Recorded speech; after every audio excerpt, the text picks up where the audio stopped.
नमस्कार cancer. Cancer यानी कर्क राशि। मैं Suresh Gaur triple SN tarot से। तो आज हम कैंसर यानी कर्क राशि की नो कांटेक्ट के लिए, जो नो कांटेक्ट में है या जिनका सेपरेशन चला हुआ है या ब्रेकअप हुआ है या किसी भी रीज़न से अपने पर्सन से दूरियां बनी हुई हैं, बातें नहीं हो पा रही हैं, तो ये रीडिंग उनके लिए है। जनरल होने के कारण रेजोनेट हो भी सकती है, नहीं भी हो सकती। जिस पर जितनी रेजोनेट होती है एक्सेप्ट कर सकते हैं।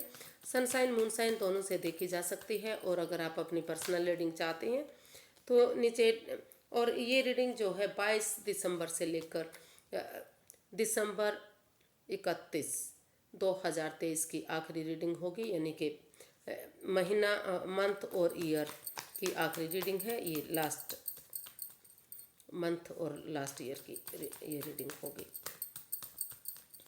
31 दिसंबर 2023 तक की ये रीडिंग होगी। तो अगर आप पर्सनल रीडिंग चाहते हैं तो नीचे डिस्क्रिप्शन बॉक्स में डिटेल्स दी गई है, वहाँ जाकर चेक कर सकते हैं। कोई भी कन्फ्यूजन डाउट होने पर व्हाट्सएप मैसेज के जरिए क्लियर कर सकते हैं। इसमें हम देखेंगे कैंसर के आपके पर्सन आपके लिए क्या फील कर रहे हैं, वो आपसे क्या चाहते हैं, एक्शन क्या लेंगे और गाइडेंस क्या रहेगी। तो सबसे पहले देखते हैं कि उनकी करंट फीलिंग्स क्या है आपके लिए। 7 of wands, page of wands and 3 of wands. तो कैंसर जो आपके पर्सन है वो फील कर रहे हैं, महसूस कर रहे हैं कि वो इस रिश्ते में स्टैंड लेना चाहते हैं। उनको लग रहा है कि अपने लिए या अपने प्यार के लिए अगर वो अब स्टैंड नहीं लेंगे तो वो इस रिश्ते को खो देंगे।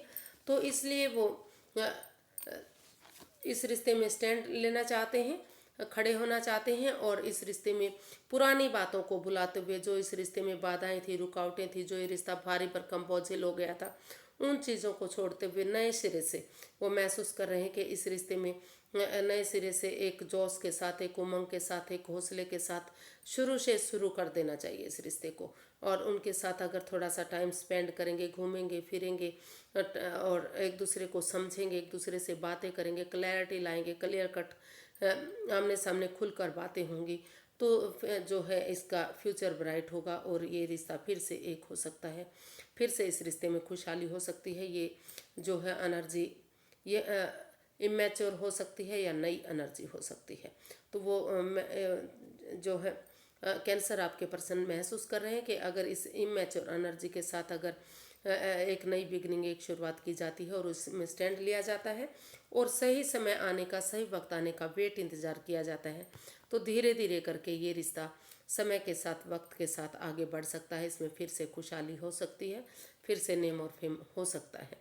और इसमें आगे बढ़ने के लिए 3 सप्ताह से लेकर 3 महीने तक का भी समय वक्त लग सकता है। यानी कि 3 दिन के बाद हो सकता है कि आपकी अगर कोशिश करेंगे तो बात होनी शुरू हो जाए किसी किसी की। तो आपके पर्सन इस रिश्ते में स्टैंड लेने के बारे में सोच रहे हैं, एक नई बिगनिंग, एक नई शुरुआत के बारे में सोचते हैं। उनको लगता है कि अगर एक शुरुआत की जाती है तो चीज़ें सही हो सकती हैं। देखते हैं वो आपसे क्या चाहते हैं। कैंसर आपके पर्सन आपसे क्या चाहते हैं।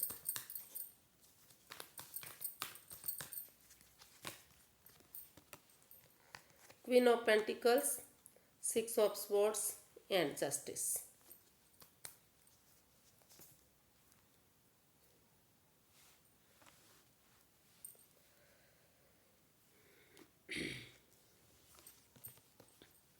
तो कैंसर जो आपके पर्सन है वो अभी वो चाहते हैं कि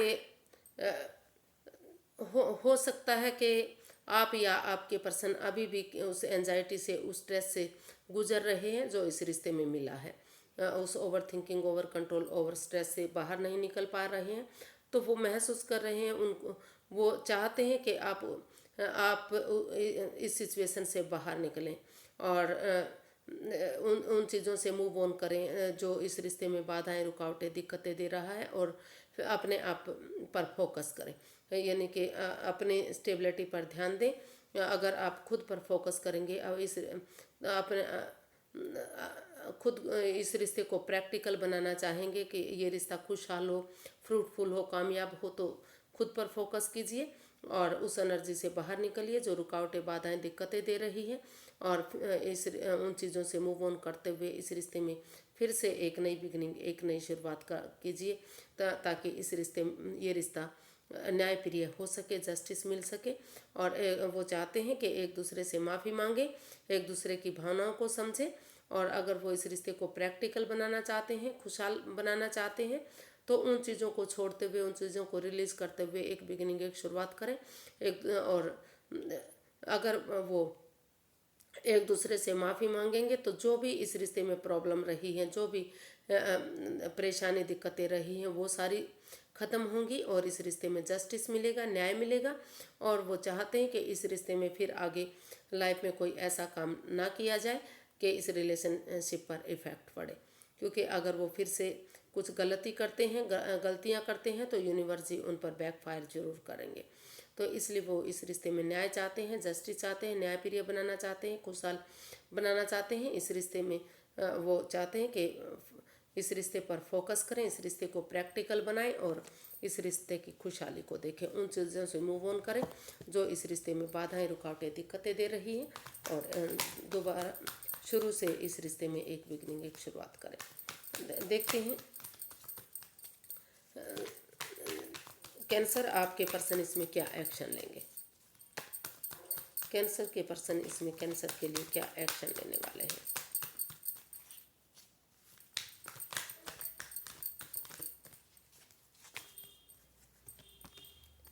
the lovers, page of cups and 9 of wands. तो कैंसर जो आपके पर्सन है वो इस रिश्ते में यही एक्शन चाहते हैं कि सबसे पहले एक दूसरे से माफ़ी मांगी जाए, और इस रिश्ते में जो भी एडिक्शन है, जो भी लस्ट है, जो क्योंकि इस रिश्ते में अट्रैक्शन है, प्यार है, प्रेम है, लेकिन उसके साथ साथ कुछ एडिक्शन भी है, कुछ लस्ट भी है जो दूसरे पर्सन की तरफ इशारा करती हैं। तो इसमें कोई तीसरा पर्सन है जो इस रिश्ते में परेशानी दे रहा है, कोई घर का मेंबर, कोई पड़ोसी, या फिर कोई बाहर वाला। तो उन चीज़ों पर ध्यान देने की ज़रूरत है, और समय रहते इसमें इधर उधर ना भटकते हुए वो इस रिश्ते में आमने सामने क्लैरिटी बैठकर डिसीजन लेना चाहते हैं, क्लैरिटी लाना चाहते हैं, और इस रिश्ते में एक दूसरे से माफ़ी मांगते हुए वो स्टैंड लेने के बारे में सोच रहे हैं। वो यही एक्शन चाहते हैं इसमें कि इस रिश्ते में स्टैंड लिया जाए, क्योंकि रिश्ता एक तरफ से नहीं, दोनों तरफ से खराब हुआ है। अगर इस रिश्ते में स्टैंड लिया जाता है और एक दूसरे की भावनाओं को समझा जाता है, तो फिर से ये रिश्ता बहाल हो सकता है, फिर से इस रिश्ते में खुशियाँ हो सकती हैं। जो सेपरेशन, जो दूरियाँ, जो प्रॉब्लम चल रही है वो ख़त्म होगी, क्योंकि ये रिश्ता एक तरफ से नहीं, दोनों तरफ से खराब हुआ है। दोनों को ही चोट नुकसान हुई है, दोनों को ही परेशानियां हुई है, जो दोनों तरफ से अभी भी जूझ रहे हैं। तो वो महसूस कर रहे हैं कि ये रिश्ता एक मौका और डिजर्व करता है, इसलिए वो इस रिश्ते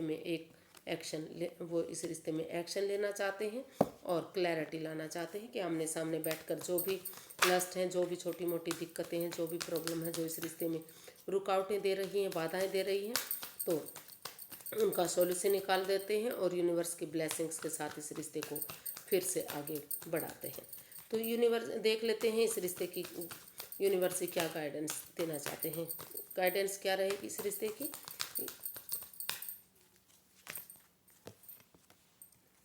queen of cups, queen of wands and the magician.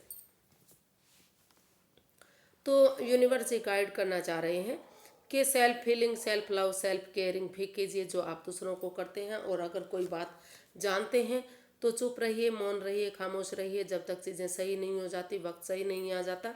सही समय आने पर ही उन चीज़ों का खुलासा कीजिए और ख़ुद को भी प्यार कीजिए, हीलिंग मेडिटेशन कीजिए, समय को और सेल्फ डिपेंडेंट बनिए। और इस रिश्ते में दोनों तरफ से प्यार है, प्रेम है, आकर्षण है। हो सकता है कि दोनों ही महसूस कर रहे हैं कि उनके बिना ये रिश्ता आधा अधूरा है। तो जो भी आपकी जिस चीज़ के लिए भी आप मैनिफेस्ट कर रहे हैं, जिस चीज़ के लिए भी आपकी मैनिफेस्टेशन है, वो आपकी इच्छा पूर्ति है, वो पूरी होगी अगर आप एक दूसरे से माफ़ी मांग लेते हैं, एक दूसरे की भावनाओं को समझते हैं। अगर सामने वाला माफ़ भी नहीं करता तो दिल से आप माफ़ी करते हुए इस रिश्ते की तरफ अगर आप आगे बढ़ते हैं तो इस रिश्ते में फिर से खुशियाँ आ सकती हैं। ये रिश्ता एक नया मोड़ ले सकता है, खुशहाली रिश्ता बन सकता है। लेकिन जब तक आप चुप रहिए, हीलिंग मेडिटेशन करते रहिए, स्पिरिचुअल ग्रोथ कीजिए, सेल्फ डिपेंडेंट बनिए, जब तक सही समय सही वक्त नहीं आ जाता। अगर कोई बात आप जानते हैं तो अपने तक उसको सीमित रखिए। आज के लिए इतना ही, फिर एक नई वीडियो के साथ मिलते हैं। अगर वीडियो सही लगती हैं, अच्छी लगती हैं तो प्लीज़ लाइक करें, शेयर करें, सब्सक्राइब करें, कमेंट्स करना ना भूलें, क्योंकि इससे मोटिवेशन मिलता है, हेल्प मिलती है और वीडियो बनाने में बहुत मदद मिलती है। तो फिर नई वीडियो के साथ मिलेंगे, तब तक के लिए हैप्पी रहिए, मस्त रहिए, मग्न रहिए और एंजॉय करते रहिए। नमस्ते, थैंक यू सो मच।